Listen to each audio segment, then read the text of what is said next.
Hey there, tubers. Today's video is going to be the unboxing and assembly of this brand new 2022 Woodmaxx 84-inch snowblower. Now I just got this today. It's mid-October now, and I'd ordered this about a month and a half ago, and she finally arrived. So it looks like it's pretty simple. There's not much to it.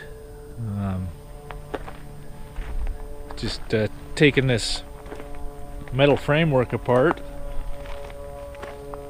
and putting that chute on, and then I've got two boxes of parts here.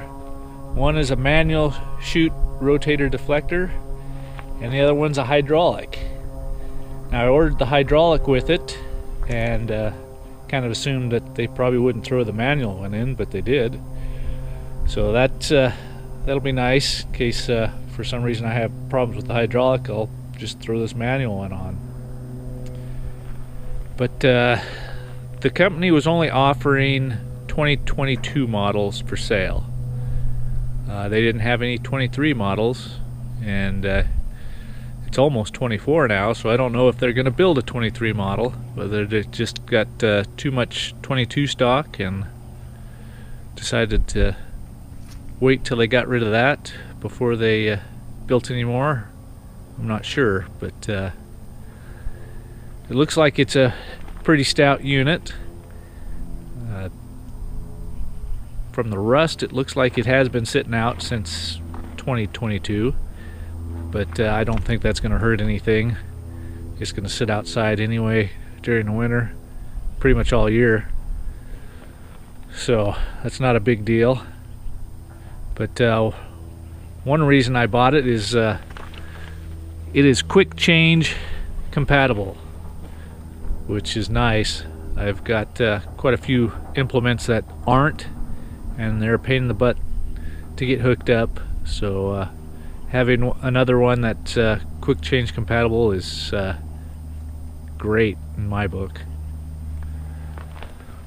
So yeah, I'll just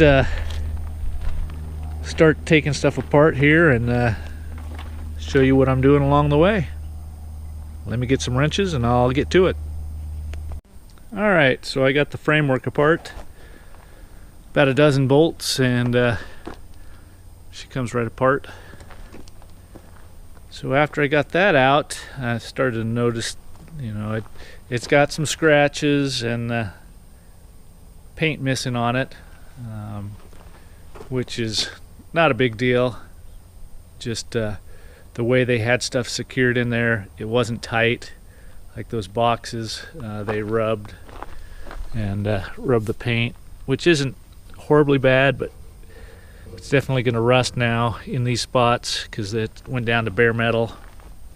And the chute was over here on the side, and apparently the zip ties that they had secured it with had broken.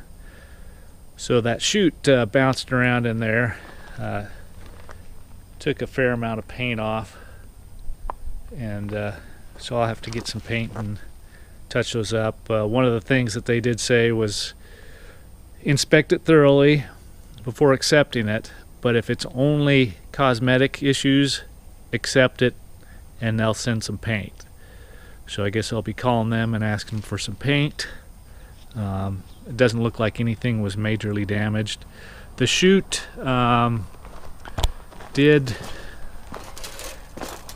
it is. It's got this bubble wrap on it, but these were broken. And it does look like it got drug on the pavement at some point. I don't think it's going to affect operation in any way, but once I get this put together, I'll find out. So I think I'll open these boxes and see what goodies are inside and go from there. See you in a bit. Alright, well, I took the bubble wrap off, and it looks like this chute is damaged pretty good right in here. This is all flat. I'm not sure whether you can tell that. This is supposed to be a nice round, and this is not round anymore. This is pretty banged up. Probably have to take a file and try and re-round that a little bit, and there's some pretty good gouges in it. So it's not that sturdy a metal to begin with, apparently. But I'm guessing since those zip ties were broken, it's probably sat there and banged on one of these edges. This looks shined up, so it's probably from that. So that's going to take a little working on. I don't know that that would have been something to reject this on, but definitely something I got to deal with before I assemble it here. But the next step would be to loosen these 6 bolts, a 1/2 wrench will do that, and then these are oval holes, so you can slide this in and out as you need. So you just slide both sides all the way out, and then that auger should just drop right in there. But I'm gonna go see if I can shine up and kind of fix that ring first, and then I'll drop it in there. See you in a bit. Well, I ended up just using some emery cloth, and this is super soft metal, and it cleaned it up pretty good. It's not perfect, but this is a flat spot, and short of welding it, building it back up, and then grinding it down, I don't know what more I can do. That emery cloth has taken all the sharp points off, and it feels pretty good. I'll just have to make sure and keep this greased really well and just keep an eye on it. But it's no wonder it gouged like it did, because emery cloth should clean up stuff, but it actually, the emery cloth really kind of ground it down. So that's some super soft metal there. So I'll get this picked up and go drop it on the top there and see what's next. Okay, I got that dropped on there, and one thing is there's a little lip that's part of the snowblower itself that this goes over. So I had to shine up. I took a file and the emery cloth and cleaned up the damaged part on the chute that was on the inside, because it is going to run against that lip a little bit. But it dropped right on, and then as you can see, my wear spot is right there. So if the chute was straight back, it'd be right on a roller. So I probably won't ever run it that way. I'll just probably have it at a 45. If I go to a 90, it'd be around on the other roller. So I'm just going to try and keep the chute at a 45 all the time, just to stay off that one spot. But I will definitely grease this up really well, and then hopefully that'll help. So the next thing is to just push these back tight, tighten them back down, same on both sides, and then that will be secure. And then the next step will be to hooking up the hydraulic motor that rotates this. So I'll get this tightened up and be right back. So in the hydraulic kit, you'll get the hydraulic motor that spins the chute. You get a hydraulic cylinder that runs the deflector, a set of hoses, some zip ties, and some bolts. They do not give you the fittings for the couplers that will plug into your tractor, but I'm guessing that's just because different people run different styles, so not a big deal. I'll just have to run to town and get a couple of couplers and put this thing together, and she'll be race ready. So the next step is to take this motor. It has 2 holes here and 1 here, and you got 3 bolts, washers, and nuts, and we'll mount that over here on the I guess if you're facing forward on the tractor, it'd be on the left hand side. but as we're looking, it's the right now. These two holes and this one right here. And that's all it should take to get that motor mounted up. So I'll slap that up there and see you in a bit. So there she is mounted up. Unfortunately, so I was tightening up the first bolt. These are stainless bolts that come with it. I hadn't even gotten it down tight yet, and this bolt stamped.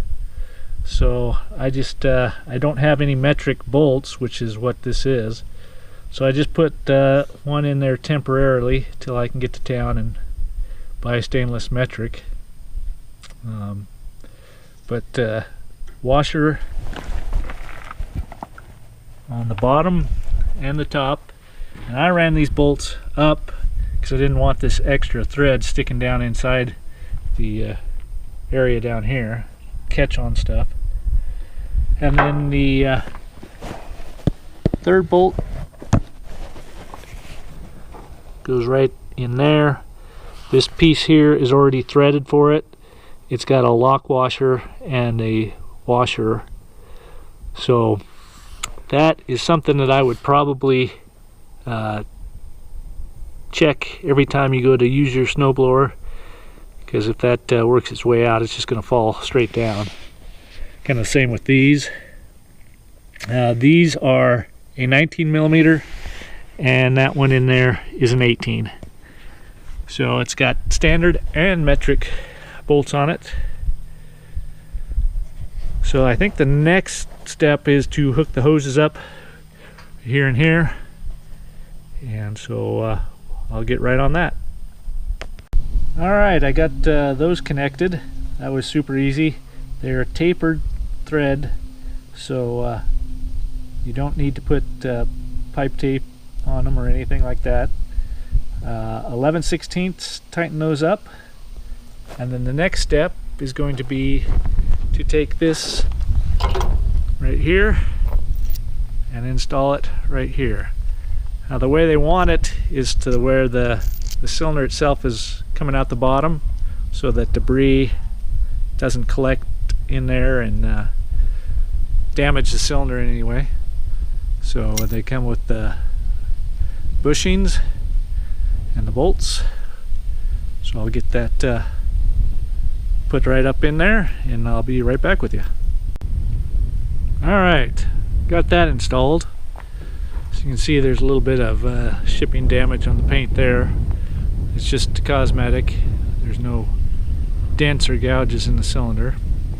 One thing I did notice is inside these fittings, let's see if I can get in there or not. You might not be able to see it, but there's rust inside of both of these fittings. So that's not great. Hopefully it's not bad enough to flake off and damage that cylinder at all, but they should have put some caps on it or kept it out of the moisture or something. But next step is to put the hoses on here. Both sets of hoses are the exact same length, so it doesn't matter which ones you use. So I'll get those mounted back up. Again, 19 millimeter, and then these will be 11/16. So I'll get that, and we'll go on to the next step. Okay, the next step is to remove this bolt here and install this piece so that it sits in there like that. And what this is to hold these hoses. You'll zip tie the hoses to this to kind of keep them out of the way from getting into the gears. So one thing I'm going to do is, these came out at kind of a 90 here. I'm going to turn these to where they're not quite up and down, but close, just off to the side here, so that it comes down and I don't have to try and bend these hoses around. But one thing I don't know that I really like about this is, now when I stick that through, the end of this is going to be inside this chute. And one of the reasons I bought this is because of the neoprene liner in here, and it'll be sticking out down here. I don't know how much stuff will get caught on it. It might be a non-factor, but I'm going to try and make it to where there's just the minimal amount of bolt sticking through this nylock so that I don't catch debris for some reason. But I'll get that pulled out and this installed. That should be a 10 millimeter wrench to take that nut off, and I'll get this put in. See you in a minute. Okay, so I got these lines adjusted. A 19 millimeter will take that jam nut loose. Just spin them around. I spun them on the left side here because that's where this hanger is, and I kept them out of the line so I could still grease these. And then this is the bolt that you take out. That's a 4 millimeter Allen wrench and 10 millimeter on this side. Now this one is 12 millimeter on both sides. And then what I'll do is I'll get the zip ties they supplied and go right through there. Hold the hose right there, it keeps it away from the bull gear, and should be good to go. So I'll see what the next step is, and we'll get to it. Alright, so the next step is to check your chain tension, and that's right here on the right hand side if you're sitting on the tractor. And inside there is your chain and the sprocket, and you'll need either two 1-inch or two 24 millimeter wrenches to loosen that up. Now to check it, I just push on it down here, and it seems like it's actually at a pretty good tension. It's a little play in it, but not much. I'm sure with the new chain, after running it once or twice, it'll loosen up, so I'll have to adjust it again later. But it's a slotted fitting here, so just loosen it up, adjust it down to the tension that you like to run, and tighten it back up. Super simple. So after that, then the next step is to grease everything, and there's going to be a grease zerk right down in there, and they're nice enough to put lubrication stickers on it.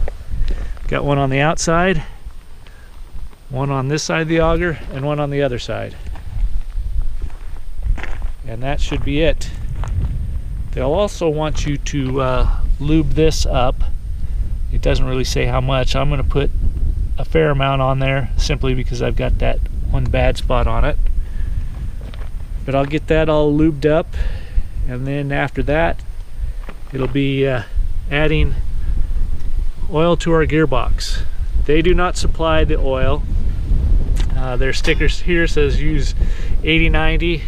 Their book says use 80-90, but then they themselves sell 75-90, which is coincidentally, I use AMSOIL products, and AMSOIL only has a 75-90, so that's what I'll be putting in there, and that should hold 1 quart exactly, they said. So it goes in the top here, and then on the front somewhere, I guess back behind here, pull that plug, and then I'll just fill it till it runs out of that. But it should be right at 1 quart, and I'll let you know if it's not. So I'll get all that done and be right back. Okay, so I got everything greased up. I did get oil put in the gearbox here, and it did take 1 quart. It's slightly tipped forward, so just before I got that full quart in there, it started to run out, but I put the rest in there because like I said, it's tipped forward a little bit. One thing I don't like is that I don't think you can see it inside there or not, but there is corrosion inside this gearbox, so that doesn't make me happy. But I'll run this for a little bit, and then I'll probably drop the oil just to get some fresh in there and hopefully work out whatever crap is in there, get it out of there. But they certainly could have done something different on that to make this more of a tight setup, whether they put some oil in it from the factory or preservative or something, but they didn't. Another thing that kind of perturbed me was, in order to get to this fill plug here, or the level plug, you have to take this guard off. Well, there's 2 bolts that hold that on, and it's kind of a pain because by the time it's on here, it's so close you can't get a wrench in behind there. So that was kind of a pain, but I'll get this all put back together, and then the next step is to hook it up to the tractor and install the drive line and check the drive line lengths. So I'll get this buttoned up and hooked up and go to the next step. Alright, so I got this all back together. I just wanted to show you real quick. There's not much room in there to get anything. And then this is a 19 millimeter. This plug is an 8 millimeter Allen, and the bolts in there that hold the shield are 13 millimeters. So there she is, all put back together, and I'll go and hook this up. Well, this said that it was quick hitch compatible, which I suppose it probably is. If I adjusted this all the way to the lower one, I might get enough to get that pin through. But if I have to adjust that every time I want to hook an implement up, it's not a quick hitch. So that kind of perturbs me. What I'm going to do is probably just take the quick hitch off and hook it up regularly.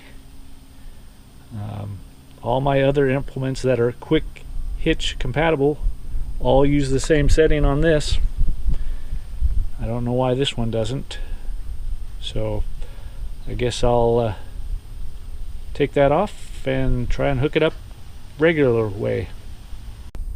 Alright, so here at the back they've got the PTO with slip clutch and the handle for the manual chute all tied down back here.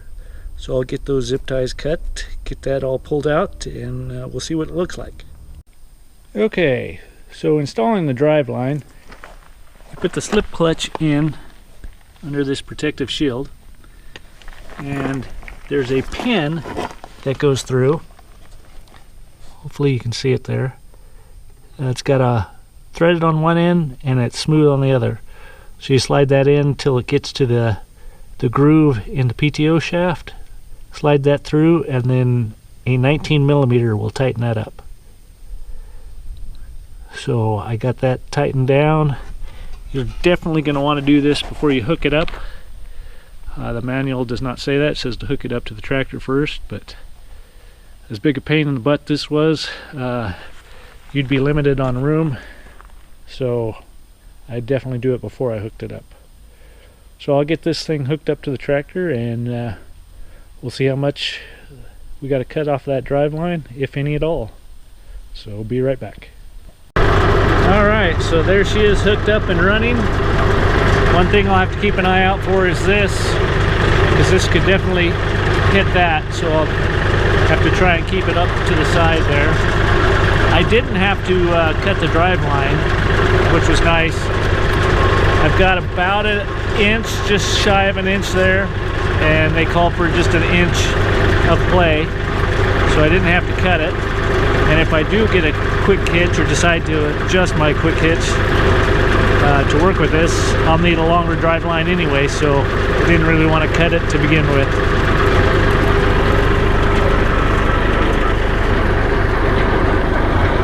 But there she is in action. Pretty quiet.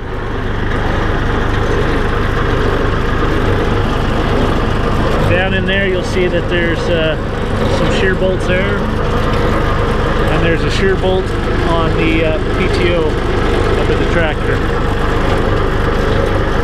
So all I need to do is go get some couplers, and then I'll buy some shear bolts, and I should be ready to roll. Once I get these hoses hooked up, I'll adjust my zip ties and probably add a few more, should be it. So let me shut this off and I'll give you kind of a rundown. So a couple reasons that I went with this was number one, price. This was the cheapest 84-inch snowblower that I had found anywhere, locally, internet, whatever. So price was a big thing. I do like the fact that it's got serrated cutting edge. I don't know that that'll do a super lot for me, but I think at least maybe if I get into some hardpack, that might help break it up.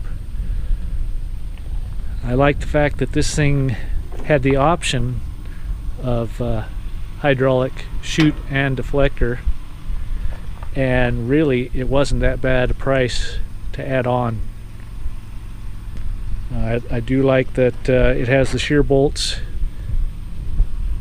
on the auger shaft and the drive line in case I get into something I shouldn't be in. And it had great reviews online, so that was another driving factor. One thing that I'm not super keen on is just how small the pads are for the skids. And that's one of those things that if they do break or bend, I can probably build a sturdier, better version of my own. Now, this came from New York. That's where the company's based out of. But these things are built in China. And it says right there on the made in People's Republic of China. So, you know, I guess that's probably why it was so cheap. Hopefully the thing will hold up. It'll be a bit, or it might not. It was 36 degrees this morning, but it'll probably be a bit before we get some snow here. But I'm going to be ready for it, and I'll hopefully have some follow-up videos of how well it's doing. It is disappointing, some of the damage that I got in the shipping. It's mainly just cosmetic, but this one on this ring here, that'll be something I got to keep an eye on. But other than that,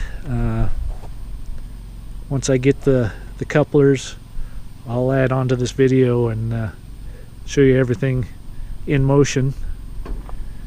But hopefully this thing does a good job for me, and I'll definitely be letting you know. Oh, and before I forget, another thing that I like about this is it has this cutting edge that's reversible and replaceable. So with the cutting edge as it is right now, flat on the bottom, angled on the top, this thing will go and just sit just above asphalt and concrete. So I don't have either of those. So with the gravel, you'll want to take all these bolts out and flip this over so that the angle is on the bottom, flat's on the top, and that'll give you a little bit of a gap there so that you don't dig in and throw gravel everywhere. So I will be flipping that over here shortly, and then I'll be ready. Alright, so I got some fittings gathered up. I got them on these hoses, and got it plugged into the tractor here, and I'm going to see how she works.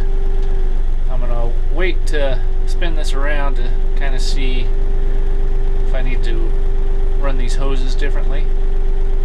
But once I get that figured out, I'll get them zip tied up and permanently in a good spot. So here we go.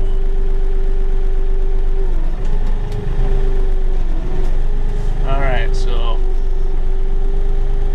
up and down. That's a real rapid. It's going to just barely have to touch that. So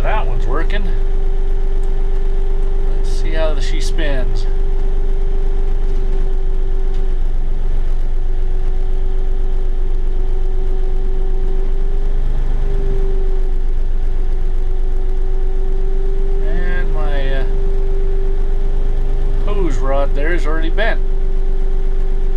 So I guess not sure how else you'd run that hose to keep from bending it.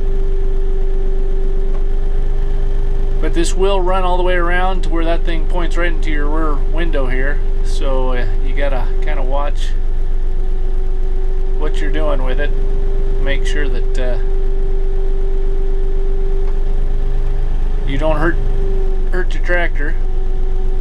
But yeah, I'm gonna have to definitely figure out some way of routing those hoses. But everything seems to be working, so that's a good. So I'd say I'm pretty close to being ready for winter. I'll do some other follow-up videos when I do use it, see how she holds up. Yeah, I think that's about it for it. I guess if anybody was curious, it weighs about 850 pounds. That's without the hydraulic setup, the rotator and chute, so I would say those probably add another 25 or 30 pounds. But without them, it weighs around 850 pounds. But yeah, that's pretty much it in a nutshell. If you have any questions or comments, leave them below. Otherwise, I'll talk to you later. Bye-bye.